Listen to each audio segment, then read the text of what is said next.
All right, let's kick it off. Well, thank you everyone for joining us today. Miriam and I have been doing, this is week 2 of a series that we wanted to do. Oops, now my slides, hold on. This is week 2 in a series that we wanted to do all about focusing on your core this summer, in the spirit of summer and possibly going on a beach vacation. We wanted to talk about focusing on your core. And so we put together this series of webinars all around focusing on sustained giving and getting your core loyal supporters to become sustaining donors, or to, potentially increase their sustaining give that they give to you. So last week we kicked, not last week, 2 weeks ago, we kicked the series off, and now we are in our second part of the series where we want to talk about making the most of your campaign with the right technology. So we'll be talking about that today around the campfire. First, we'll just do a little bit of housekeeping items and introductions. We will be recording this webinar today, so we will send out a follow-up. If you want to get the recording and the slides, we'll be posting those up on our website at Kimbia.com, and we will send out a follow-up email with that. So anyone who missed this, or you want to watch a recap of it, feel free to do that. Miriam, you want to go ahead and introduce yourself, and then I'll introduce myself? Sure. Good afternoon, everyone. Thanks for joining us. So as Taylor mentioned, this is Miriam. I'm a senior strategy principal at Kimbia. Been at Kimbia for over 3 years now, and before that, I spent a lot of time working with nonprofits, for nonprofits, and at various agencies that serve nonprofits. I have multi-channel background, so if any of you have questions along the way about sustainers as it pertains to telemarketing or direct mail, not just online, feel free to shoot them our way. Even if I can't answer it for you on the webinar, I can certainly chat with you offline.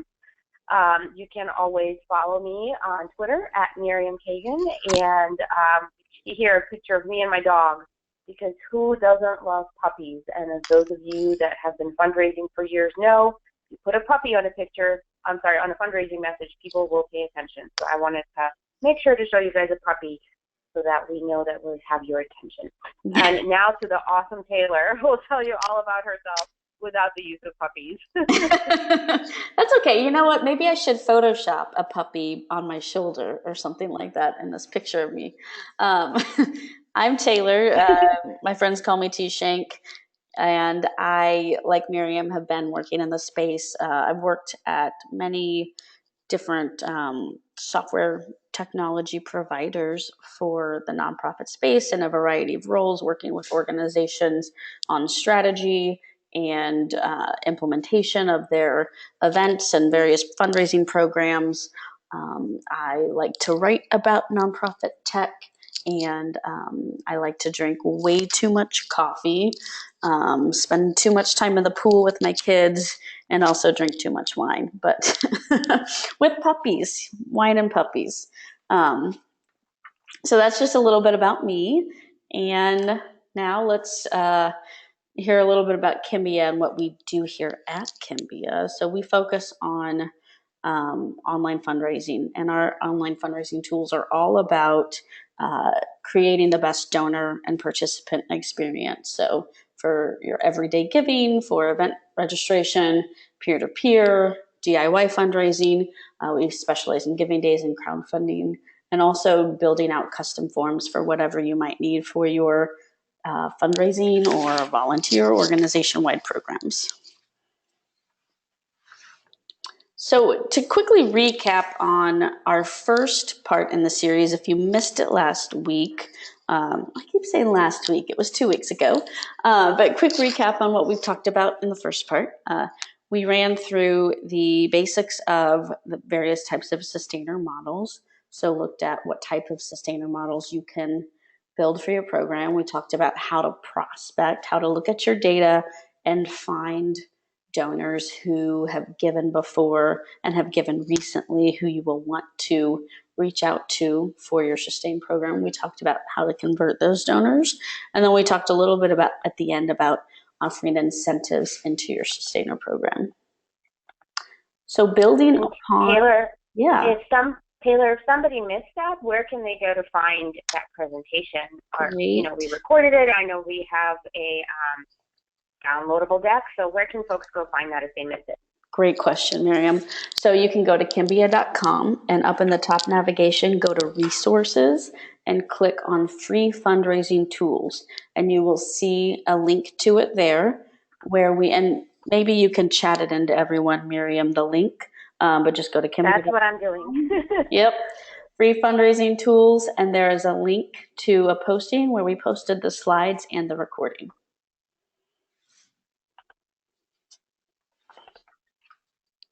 So building upon that, today what we want to talk about is we want to get a little bit more techie and talk about how to use technology to make all of that other stuff easier. And I'm going to close that. So starting out with that, we want to first talk about communication workflow. So some general best practice stuff there, some stuff about using the technology that you have to automate your workflow there. Then we will get into, and Miriam will talk about best practices for setting up your donation forms for sustained giving programs. We'll talk about a technology we have to make it simple and fast for donors to give again, or for donors to sign up to become a sustaining donor if they've already given in the past. We'll talk about payment types and just tips for managing it all. Taking on a sustainer program does mean there is some management of it. You've got things like credit card expirations and stuff like that. So we'll just talk about some best practices and tips for doing that. And then we'll wrap up at the very end. Miriam's going to talk about how to measure and track your program. So once you get something off the ground, it's very important to be watching it, see what's working, see what's not working, so that you can adjust as needed. And we'll follow up at the end finally with Q&A. Of course, if you've got any questions that come up during the meantime, please chat those in. Miriam, as she said, is manning the chat. And we want to make sure that we make this somewhat casual for you so that you feel like you can ask your questions as they are relevant to what we're talking about. So first thing I want to talk about here is communication and how to automate your workflow. So taking away the difficulty of manual processes to communicate, like these guys here with the little cups and the strings. There is so much with all of the tools available today, tools like Kimbia, tools like MailChimp, things like that, where you can automate your workflow so that you don't have to feel like, well, I just don't have the bandwidth to do a sustaining program. I want to, but it seems like there's so much to it. There's a lot of tools out there to help you automate. And here are my recommendations on what to look into doing.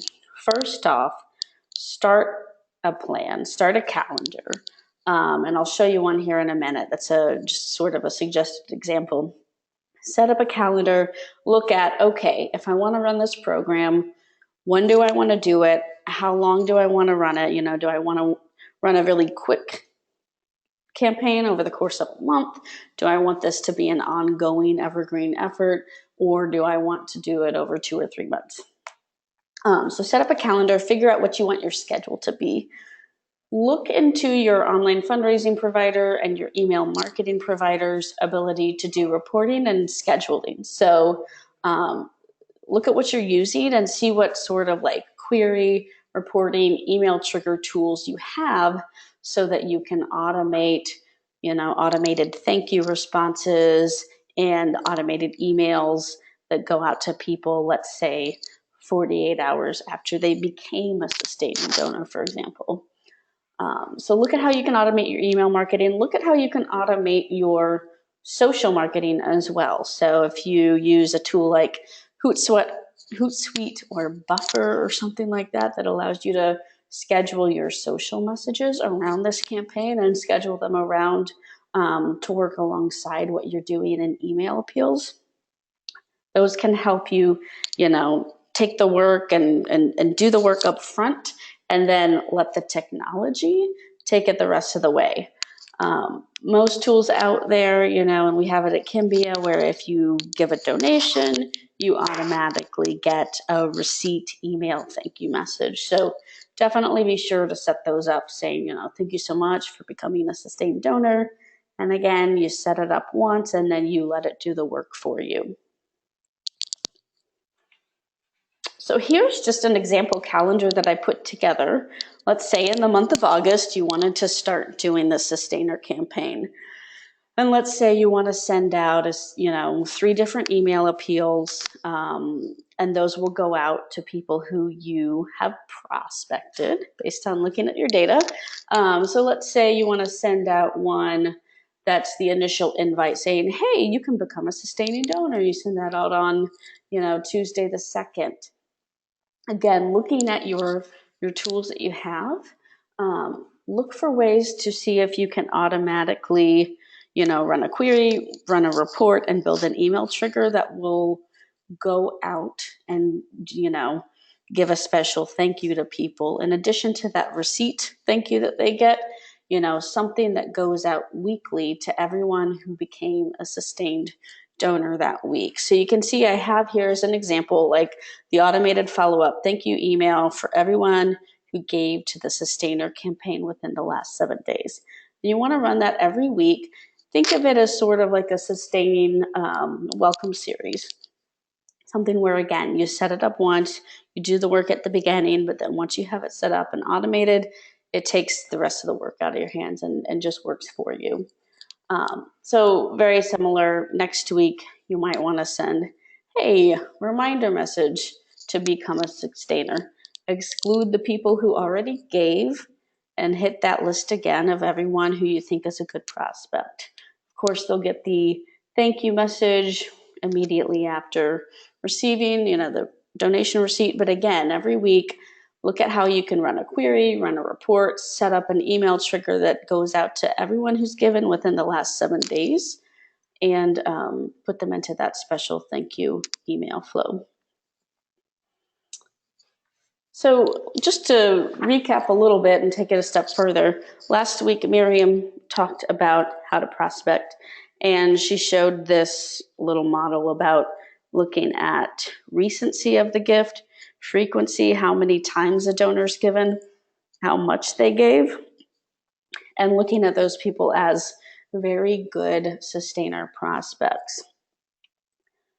What I want to talk about when you're looking at automating your messages and then looking at what your messages should be and breaking them down into segments and automating them into different segments, think about giving different messages to different donors.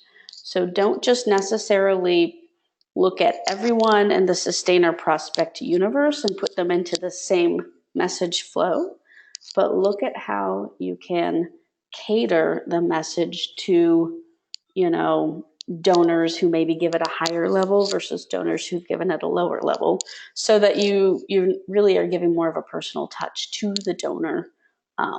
So here's just some examples.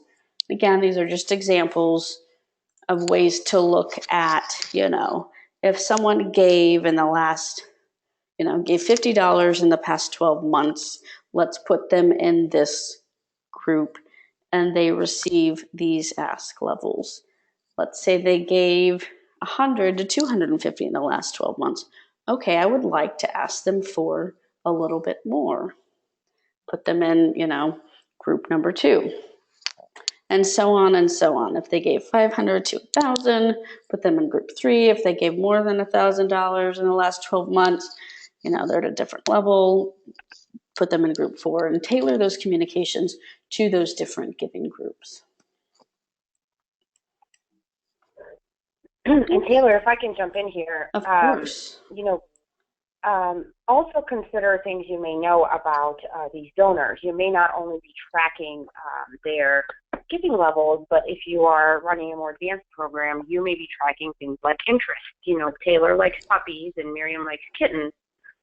So you may have different groups set up based on that, to say, hey, Miriam, would you like to become a sustainer to support kittens versus, hey, Taylor, would you like to become a sustainer to support puppies?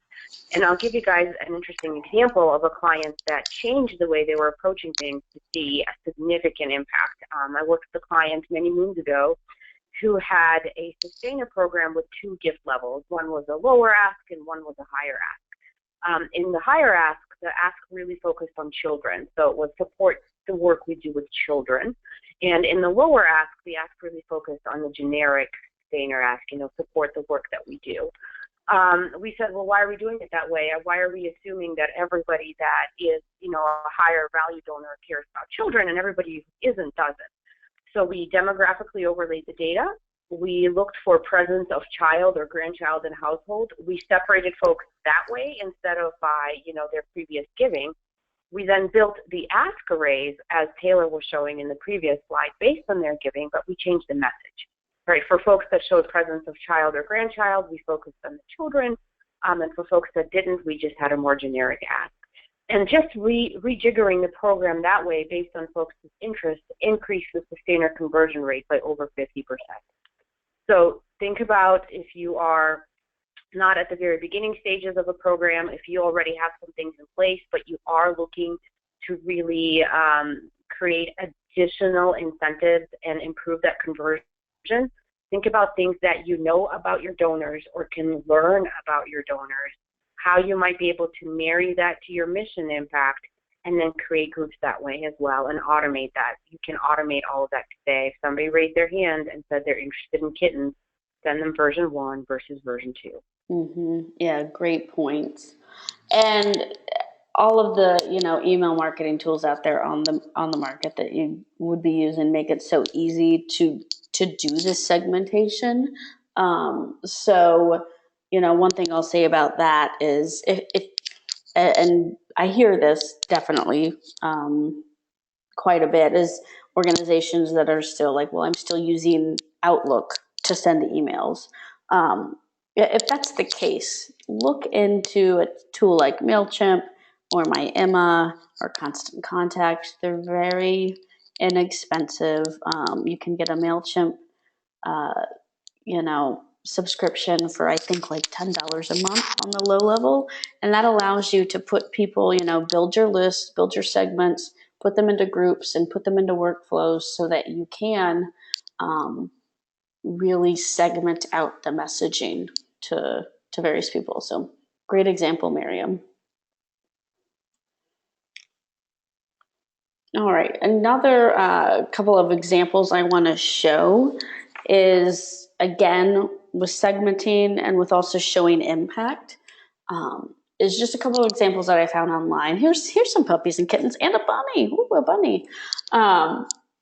Use graphical images to tell the story and show the impact. So this is just an example of, again, very easy technology to make a nice little graphic using a tool like Canva or something like that. Again, very inexpensive.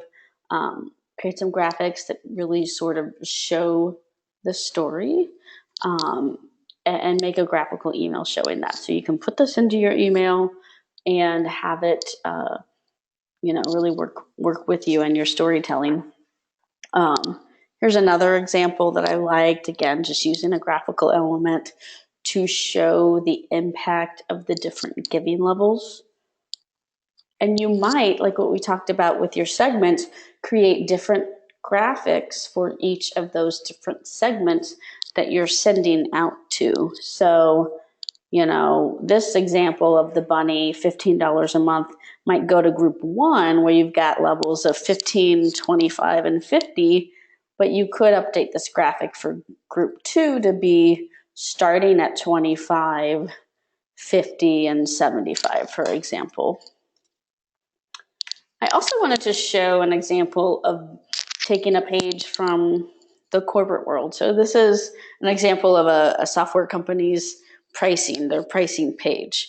And it shows, how much it is per month and what you get out of it. But what I wanted to show was the basic, pro, and the enterprise. Now, when talking to your donors, you don't necessarily want to use that sort of terminology, right? You don't want to call someone a basic donor. Don't ever do that. But when you are thinking internally about your segment, think about like, okay, I've got this group, I've got the pro group, and I've got the major donors type enterprise group. So that's another way to just sort of think about your audiences and segment them. And that was my one reason for showing that. All right, with that, I'm going to pass it over to Miriam to talk about all the possibilities of technology on your donation forms. Great. Thank you, Taylor. So as Taylor moves to the next slide, I just want to start by saying that what you really want to think of from a sustainer perspective is making it really, really easy for your sustainers to give. If somebody's looking at your sustainer form, that means they're considering committing to you on an ongoing basis until death do you part or their credit card expires. So they're motivated. And the last thing that you want to do is make that form so cumbersome or so confusing or not have the right ask amount that the person just throws their hands up in the air and says, I don't want to do this. This has happened to me a couple of times for organizations that I really cared about. And we have a question. I will ask that. I will answer that momentarily. But the last thing that you really want to do is, have somebody that's really motivated get there and then demotivate them. So what you see here, this may look like a regular ask array to you. At first look, it may not look like things are different, but notice the amount that's selected.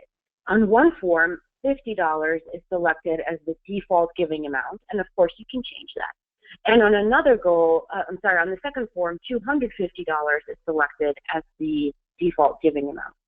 As the donor that clicks through, you don't know that that's happening, but there is technology out there. Cambia can do this.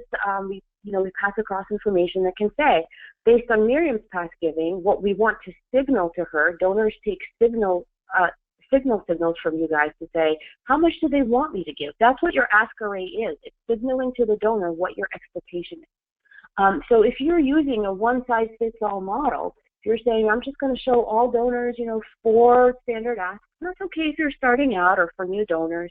But if you know something about the donor's past giving history, and based on that, you are not signaling expectations to them, then you're losing an opportunity to have them give you how much you want. So on this form, what you can see is one donor is being signaled that the expectation is $50. And another donor is being signaled $250. What this organization is also doing, if you'll notice, is they are defaulting to the yes, make this a monthly gift. They are saying to the donor, we are assuming that you would like to become a monthly donor. If you don't want to, that's fine. You can uncheck the box. But the assumed answer is yes. Now, organizations feel very differently about these. Some organizations really want a hard opt-in. They want to say, we're going to assume you don't want to do something until you raise your hand and say yes. Many organizations feel this way about email signups, for example. Others say, we are going to kind of prompt you a little bit and push you in that direction. And then if you want out, you have to opt out. But this is one example of making the technology work for you and for your donors and pushing them towards the sustained giving gift. So moving to the next slide, and Drew, I see your question. We'll get to that in a second. Be upfront about, the fact that it's ongoing. So here is an example from Caring Bridge. This is an organization that says, when you sign up to be a monthly donor, you are signing up for 12 gifts a year until you contact us to cancel. So I really like what they did here, because there is a fine line to be tread between making sure that you're transparent with donors that, hey, you are signing up to give, once a year, twice a year, every month, whatever your frequency is. But also, you don't necessarily want to show them what that means and scare them, So if I think about $10 a month, I think to myself, oh, that's great.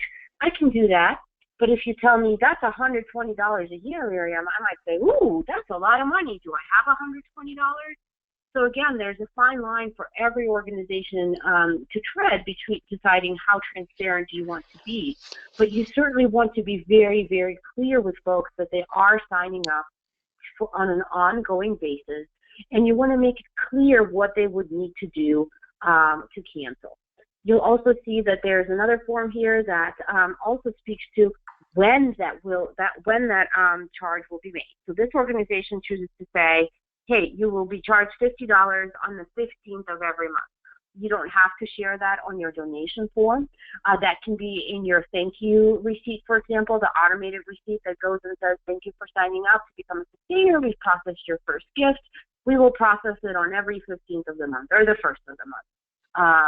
Contact us if you'd like to ask more questions about that or if you need anything to change. But make sure that you do provide donors that information somewhere that's easily findable so that they feel like, they have all the information they need to make the sustained decision. Next slide, please, Sheila. Finally, something I really wanted to point out to you here, and we didn't really see that on the first couple of slides, but to me, this is a best practice, and this is, I think, a mistake that so many folks make. When you see a donation form that has your standard ask rate, 25, 50, 75, 100, just making up those numbers, but those are pretty standard. And then kind of a toggle, a radio button between one-time gifts, make this a sustainer. The asks aren't appropriate to the amount that's being given. So while I may be willing to give a $50 gift once, that's a huge leap to then ask me to become a $50 monthly sustainer. That's a $600 a year gift, which is very different from 50. So in the ultimate best practice scenario, what you want to have are two different ask arrays. You want to have one for one-time giving, and you want to have one for sustained giving.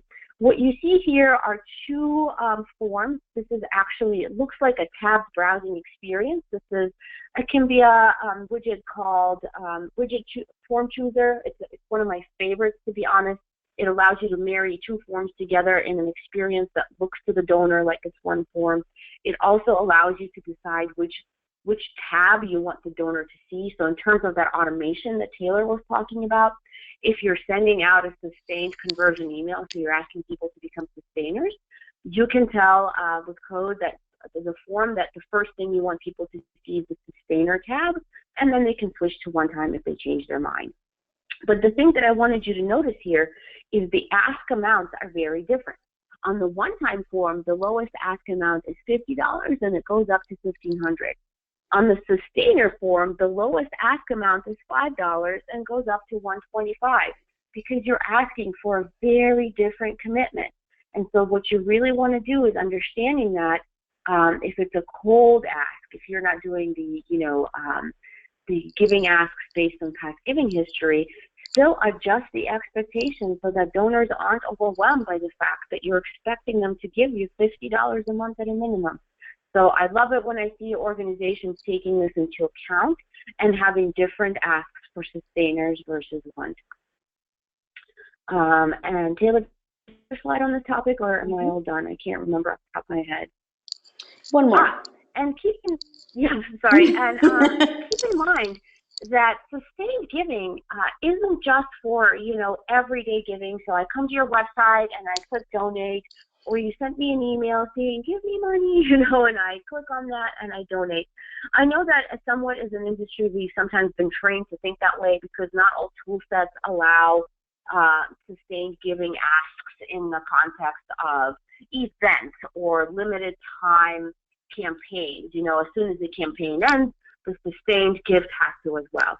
That is not the case with many platforms, Kimbia, for example, so you can certainly leverage other campaigns that you have going, not just everyday giving, to create that sustained giving ask and have people sign up. Things like peer-to-peer and DIY fundraisers. There's no reason that somebody that got really motivated to a peer-to-peer fundraiser shouldn't be able to give to you as a sustained donor if you make the case correctly.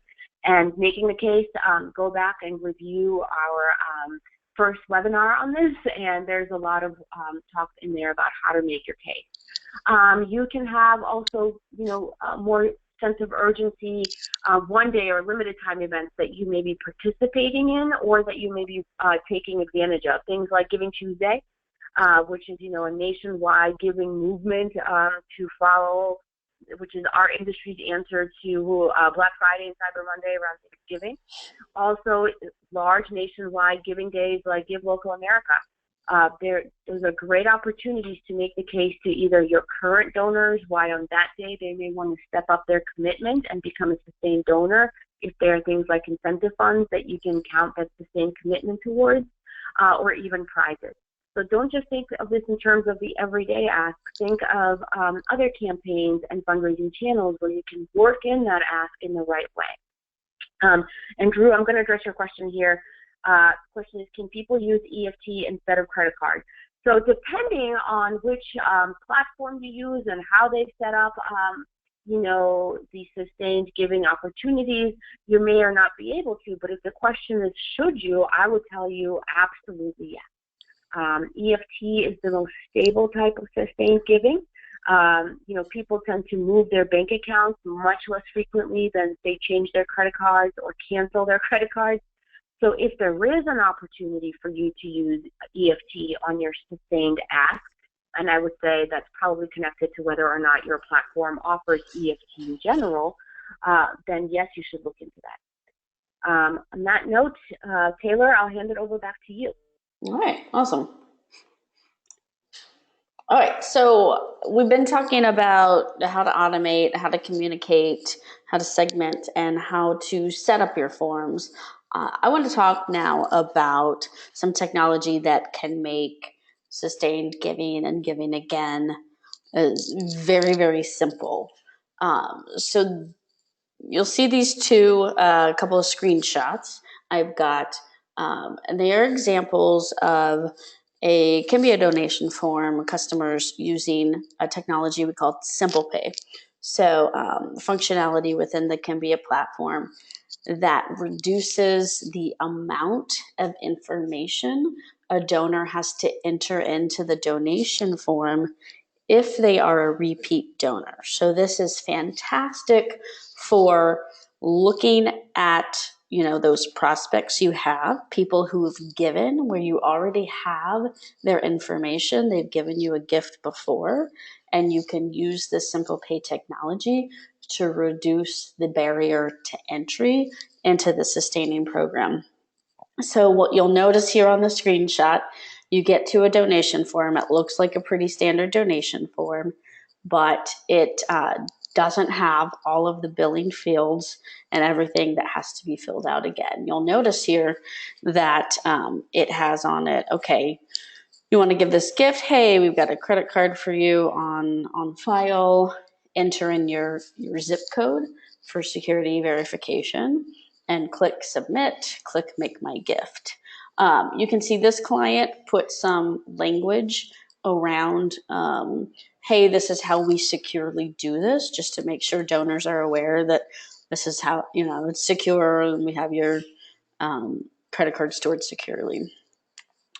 Benefits of this is, again, repeat donors can give again faster. It's just a couple simple steps of entering in, zip code, click to donate.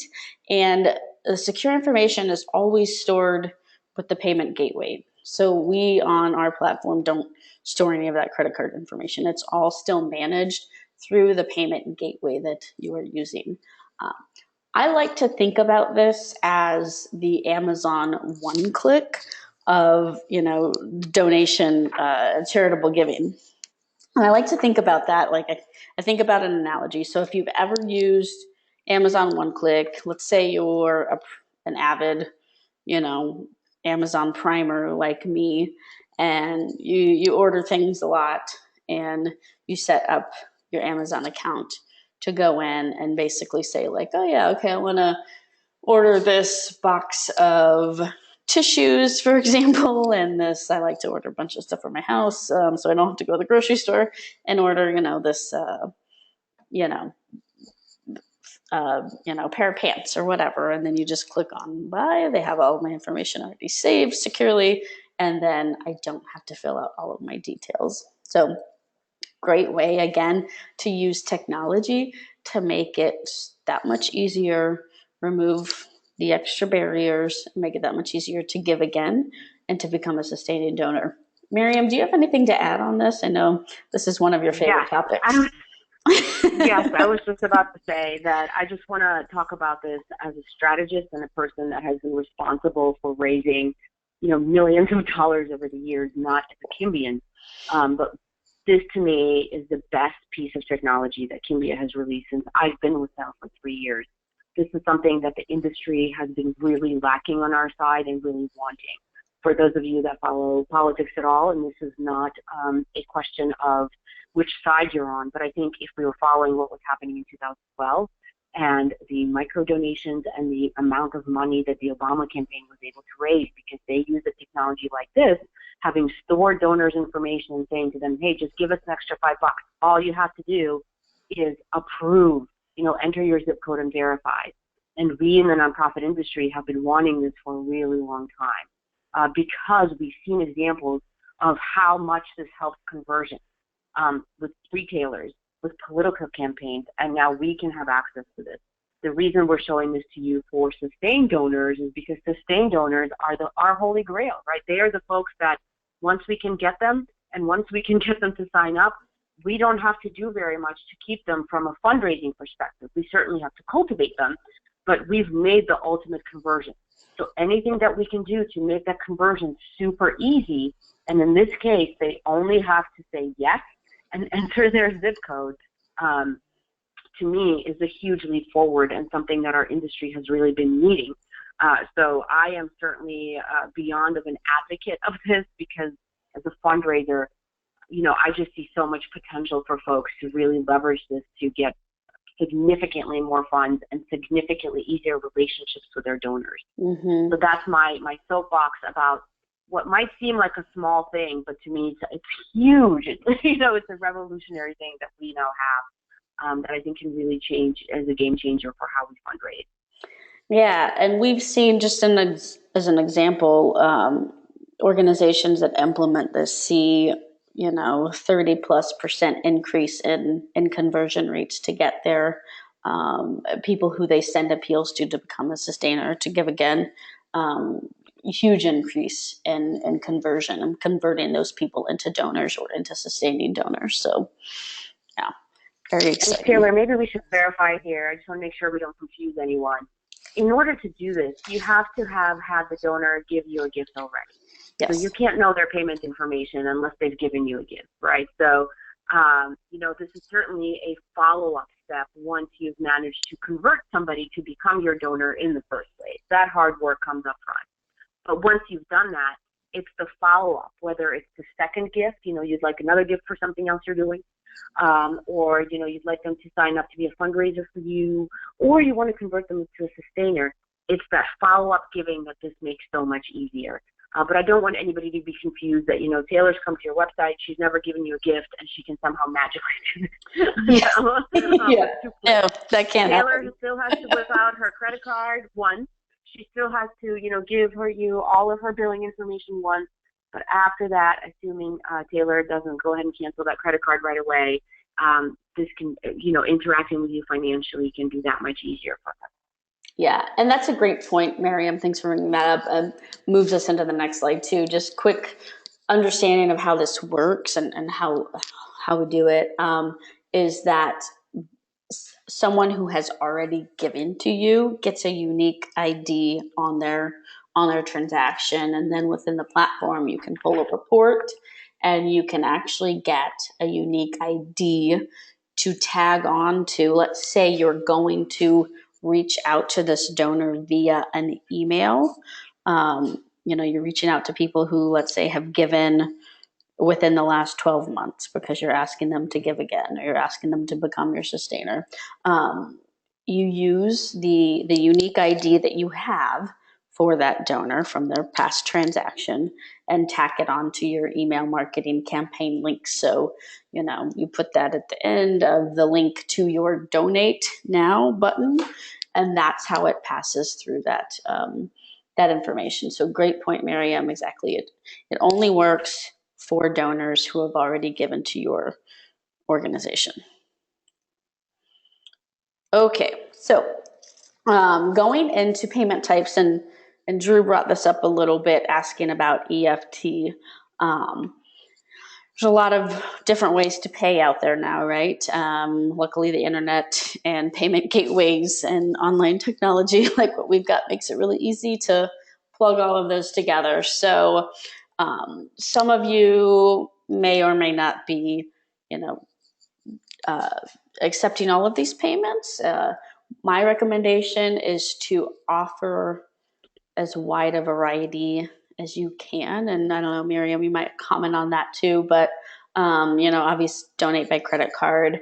If your provider allows for donate by PayPal, again, it's just another reduction of barriers into entry if someone really likes to pay via PayPal. Up here, I've got just a screen clip of doing that EFT. So ACH, if your online provider supports ACH, then a lot of people for sustained programs do like to give that way. And it is, as Miriam mentioned earlier, a great method because people are much, much, much less likely to go change their bank account than they are to have that credit card expire or to cancel a credit card and get a different one, or to have their credit card stolen and then get a different number given out to them. So definitely look into whether you can take ACH on your platform and offer that as an option for sustained giving. There are some things that you're going to have to manage technology-wise when you have a sustained program. So recommendations on this are to regularly run reports and identify people who are close to credit card expiration. If there's any way within your tools to set this up, again, to automate, because I love automation, set up, if you can, a report or a query that runs on a weekly or a monthly basis and automatically rebuilds that group or that segment, where you can then send an automated email to saying, hey, thank you so much for your continued support of our organization. We wanted to let you know your credit card is about to expire. Please update it here. Include link to go update credit card information. Friendly reminder, and it also takes away, the more you can do this through automated email and technology, the less you have to do the phone calls and actually calling the donor saying, hey, I need your credit card, it's about to expire. Miriam, you have any additional thoughts on this or payment types? Yeah, you guys, there are also, depending on who you work with for your payment gateway and your merchant account, you can also pay them. There's a special service that will push that credit card expiration forward. So there are standard amounts by which, if your credit card is about to expire, your credit card company will send you a new one. It will be the exact same number, but this time it will say, instead of 0620, 0627. And so there are services that will kind of roll through that way and update those numbers for expiring credit cards just to see if that'll work. And then you don't have to worry about the person who forgot to go and do that. That's usually done for a fee, but it is absolutely worth it if you lose 10% fewer expiring sustainers. So work with your merchant account and your gateway provider to find out what services they might offer around those kinds of expire cleanup and management. It's a data management type thing almost, it's the same way you would dedupe your data. It's a data management thing, and find out what you might be able to do once you build up enough sustainers to make it worth it to manage that kind of issue. Cool. Great advice. All right. Your turn to wrap it up with measuring and tracking. Great. So you've done some good work. You've got your some sustainers on board. Taylor has talked about, running reports about how are folks expiring and also setting up some automation, but what else should you be tracking and what should you be measuring? So those are some of the things that we want to talk about on the next slide here. By no means is this list exclusive. It really depends on your program, what your ask is, how you're running it, what forms of payment are you accepting, are you doing offline checks, are you doing telemarketing? There's all sorts of other reporting that can go along with those sorts of things. If you have questions about that, again, feel free to reach out to us. But one, run reports to keep track of successful transactions. that is an important way to know if something's going wrong. So, you know, I gave you my credit card number. Don't just leave it there and assume that my money is going through. Make sure that you're looking at whether or not your monthly sustained commitment successfully transacted. And if not, you want to look at the error codes of why they didn't transact. And if you're seeing common codes, you may want to set up some automated messages to people saying things like credit card failed or was overdrawn or it expired. On average, when you run those reports, you also want to start tracking your average sustained length. At some point, years in, you will be able to tell, you know, that on average, for every sustainer, I get 11 successful transactions a year. What that helps you to do is to project your sustainer revenue, right? If you know that on average you get 11.2 successful transactions and you need to build yourself a revenue budget, because there will be some declines, there will be some cancels, you're never going to get 12 a year from everyone, then you can say, okay, my average sustained gift is $35. I get an average of 11 transactions a year. I have 100 sustainers. Do the math. I have $4,000 that I can project from sustainers next year. That's really important to know because somebody's going to ask you to build a budget, or you're going to go and ask somebody for money to do things like build out those automated campaigns that Taylor talked about. And they're going to say, well, how are you going to pay for this and why is it worth it? Being able to use those transaction metrics to show how much revenue you could be getting or are losing by not having some of that automation to prompt people to go and renew their credit cards are things that will be really important to you in making your case to your superiors or explaining to your team what you're doing. Running reports to see if sustainers are engaging in other ways with your organization. That can be really important. Is there a sustainer who is also running a personal fundraising campaign around their birthday? Is there a sustainer who is very regularly reading your newsletter? Is there a sustainer that is also the volunteer who is hosting a lunch, at their local golf club? The more you know about these people, the more you can interact with them, and the better you can really create a relationship that makes them feel valued and special. It can also help you to design the upgrade program or any sustainer level incentives. Thank you for being a sustainer for the last 5 years. Here you go, have a paperweight. If you know how your sustainers are engaging with you, that can give you information. This is moving into the next point about upgrades. So you look at everybody that's been sustainer to you for, say, at least 2 years. You don't want to really try to upgrade the sustained gift until you've, had them given to you consistently for about 2 years. See how they've been giving. See if they've given to anything else before you make the upgrade ask. And that can also help you determine what the upgrade ask can be. Is it the standard, I'm going to increase things by about 5% and see if Miriam can handle that? Or have I noticed that in addition to being a sustainer, Miriam also gives me $500 every year. So really her capacity is sustainer level plus 500 divided by 12. Can I upgrade her to that level? So use that information to really figure out how to do things. Create a major donor conversion funnel. It may seem like somebody giving to you at $5 a month for a total of $60 a year is not that much, right? Or it may seem like even somebody giving you $50 a month for, $600 a year is maybe not that much.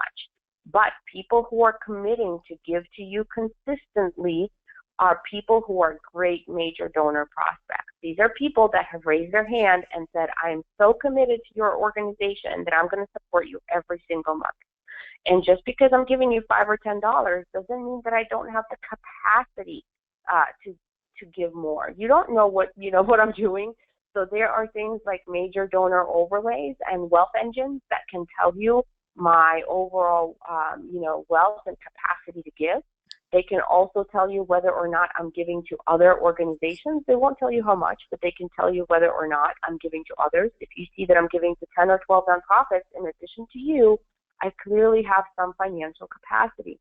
And so those are folks, if you're trying to identify potential prospects for your move management funnel and for your major donor officers, sustainers are some of your best warm prospects to look at and really work with to understand if they could be great major donors for you. Moving on to the next slide. Also, setting goals. So you may be starting out with your sustainer program, or frankly, you may already have one, but you're not really, you're asking yourself, am I being successful? What does success mean for you? If you had 10 last year and you have 12 this year, are you successful? So determine what percentage of your files should be on a sustainer path. Is 10% a good number of your donors to be sustainers? Is 12%? Where should you be? If you don't know what it should be, or what it's been in the past, or what the industry benchmark is, set yourself a realistic goal and work towards it. If you have 0 sustainers today, telling yourself that a year from now 50% of your files should be sustaining is absolutely unrealistic.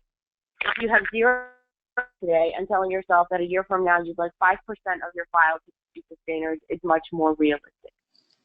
Determine for yourself what percent of your sustainer files should be active 12 months from now. So like I said, you will not have 100% sustainer retention a year from now. If you have 11 gifts per person, that's pretty high. So set yourself a percentage. You want to probably keep it around the high 80s, and then understand the key reasons about why that goal is not being met if it's not, and measure it. Is it mostly credit card cancels? Are you not chasing people enough to tell them to renew? Is it that people are finding it really hard to be a sustainer with you? Maybe your program decides that you're going to send them a reminder every single month about their sustained giving. By the way, there is no requirement to send a sustained giving receipt every single month online. So maybe by doing that, you are reminding folks of their sustained giving and they're canceling out, right? So look at the main reasons that people are not being, are canceling their sustained donation with you, and find ways to fix that or to improve that metric. And like I said, determine by how much you'd like to upgrade the sustainers that are eligible for an upgrade. Test the upgrade campaigns. Never just roll out with the upgrade. Just because we think we know doesn't mean we do know. The devil is always in the details. So before you do anything to shake up your sustainers, always test it to make sure it actually works. Mm-hmm. And I think that's what I had on the goals and measurement section, Taylor. I don't think I had another slide on here. No, I don't think so. Is that right? Yeah. Do we have any questions about any of this? Any more questions that have come through? We do. Great. We have a question that says, do you recommend asking sustainers to make an end-of-year gift? Yes, I absolutely do. We talked a little bit about this in our first segment, our first webinar a couple of weeks ago. There are key times of year when you should absolutely ask a sustainer to make an additional gift. You should acknowledge that they're a sustainer. You should explain to them why you're asking again. At year end, you're asking because it's a very special opportunity and a reminder about, tax deductions, and everyone's asking anyway. There's a variety of ways to word this. But end of year, if you're only going to ask them one other time in the year to give money, it's the end of year. So you should absolutely ask yes. Mm-hmm.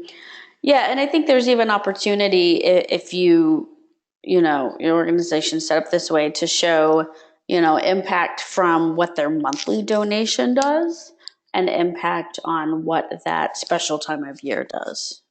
So good point. What other questions do we have? That's all we have for now. Okay. All right. Well, get your questions in. We will chat a little bit here about what's coming up next and how to get in touch with us if you are interested in chatting with Miriam or myself or our team a little bit more. So if you haven't already, we are wrapping up the final week of our Sustainer series on August 9th at 1 p.m. Go to Kimbia.com. Click on resources and click on webinars, and you can register there. You can always go to that page and see what webinars we have coming up. Follow us on Twitter. We will be posting follow-up there, as well as the email that you will receive. You can always tweet to Miriam or to myself or to Kimbia, and we will respond there. If you want to learn more and you want to see a demo, you're interested in Simple Pay and what we showed there, go to showmekimbia.com and you can sign up very easily for a demo. You can always also email us.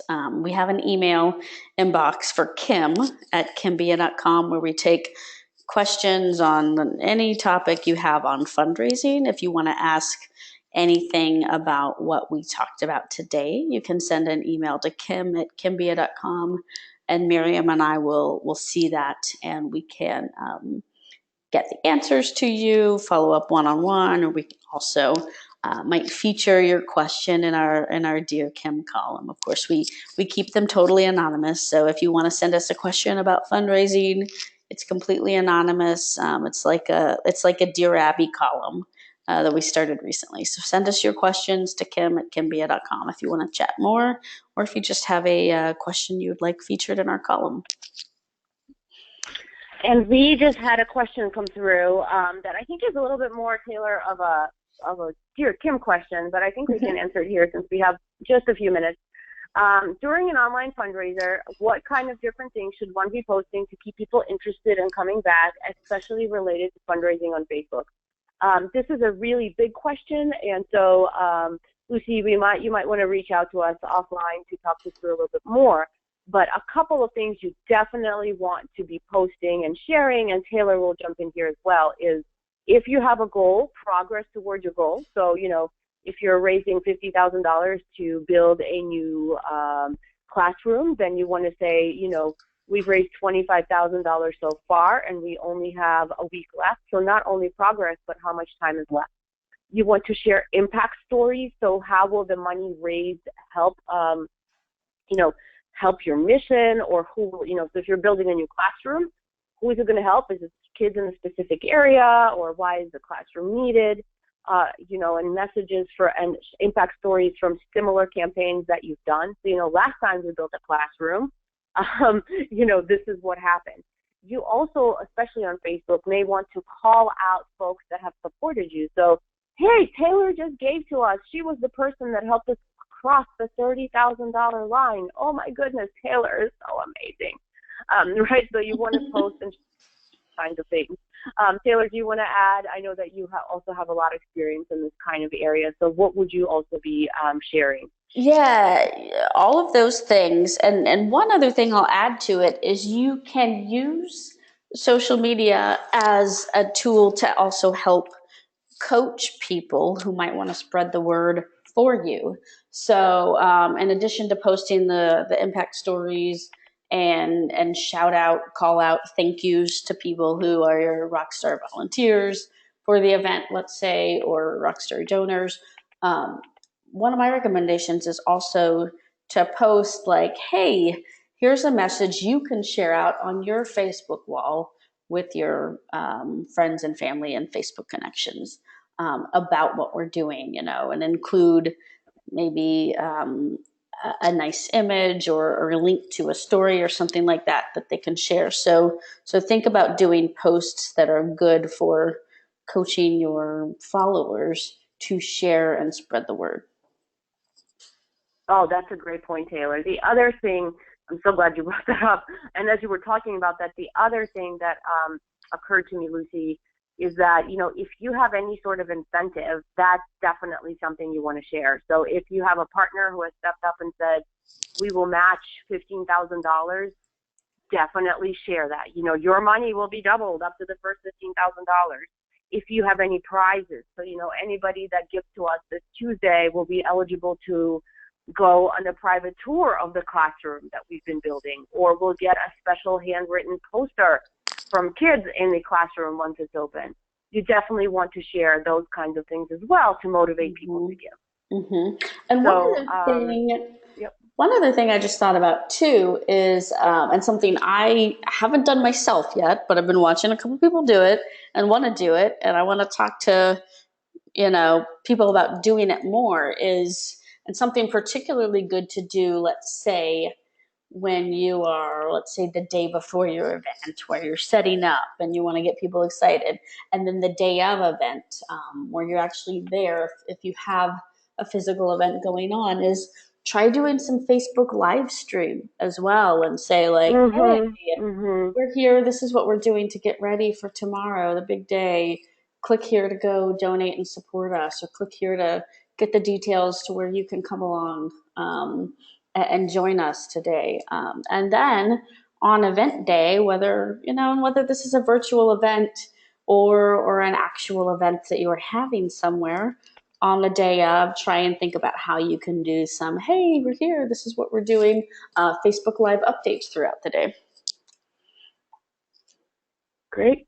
Well, Taylor, it looks like it's 2:01, so we should probably wrap up. But again, Lucy, if you have further questions, feel free to shoot us an email or submit to Dear Kim, and we'll definitely be able to help you out. Great. So thank you, everyone, for joining myself and Taylor today. We look forward to speaking with you in a couple of weeks. It'll be the two of us. I think, Taylor, will be the two of us again. Yeah. I don't know if I'm so. on that one. Yeah. So bring your questions. Think about stuff, as you're sitting on the beach somewhere warm and, sandy and oceany. And we look forward to talking with you then. Thank you so much, everyone. Bye. Bye-bye.